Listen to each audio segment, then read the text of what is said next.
الحمد للہ والسلام علی رسول اللہ واشهد ان لا الہ الا اللہ واشهد ان محمدا عبدہ ورسولہ اما بعد۔ باب من ترک بعد الاختیار، باب ہے کہ جس نے چھوڑ دیا کسی اختیاری کام کو، مخافت اس ڈر سے ان یکثر کہ قاصر ہوگی فہم و بعض الناس، بعض لوگوں کی عقل اس بات کو سمجھنے سے، فیقعوا پس وہ گر جائیں گے، واقع ہو جائیں گے، فی اشد منہ اس سے سخت معاملے میں، یعنی ایک کام جائز ہے تو آپ وہ نہ کریں، اگر کریں گے تو کہیں کم فہم لوگ فتنے کا شکار نہ ہو جائے کہ یہ کام کیوں کر رہے ہیں حالانکہ کام وہ جائز ہے۔ قال حدثنا عبید اللہ بن موسیٰ عن اسرائیل عن ابی اسحاق عن الاسود قال لی ابن دبیر، مجھے کہا ابن دبیر نے، کانت عائشہ تو تھی عائشہ رضی اللہ عنہا جو ان کی خالہ ہیں، تو سر الیکا راز کی باتیں کرتی تھی آپ کی طرف، کثیرا بہت زیادہ،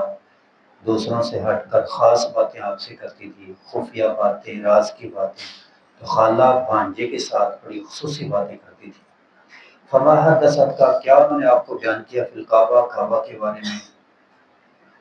کعبہ کے متعلق کوئی خاص بات آپ سے کی ہے خصوصی؟ قلت، میں نے کہا، قالت لی، انہوں نے مجھے کہا تھا، قال نبی کہ نبی صلی اللہ علیہ وسلم نے فرمایا، یا عائشہ، اے عائشہ، لولا قوموں کے، اگر نہ ہوتی آپ کی قوم، حدیث عہدہم، نئے نئے اسلام لانے والے، کفر سے ابھی ابھی اسلام کی طرف آنے والے، قال دبیر بکفر،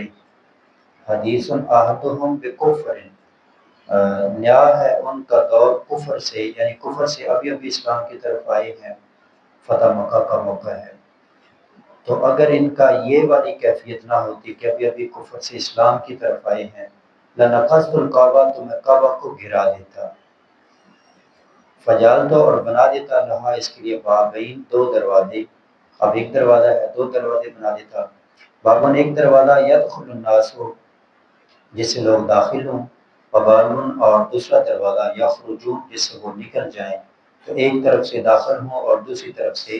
نکل جائیں، تو زیادہ لوگوں کو بیت اللہ میں داخل ہونے کا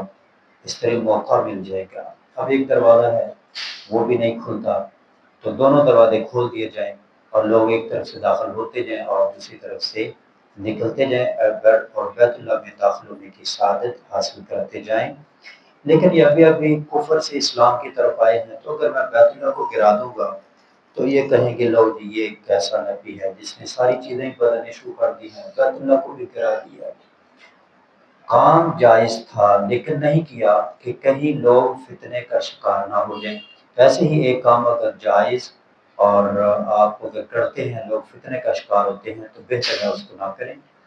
اللہ کریم سے دعا ہے کہ اللہ کریم ہمیں پڑھنے سمجھنے عمل کرنے کی توفیق عطا فرمائے۔ وما لی من البلاغ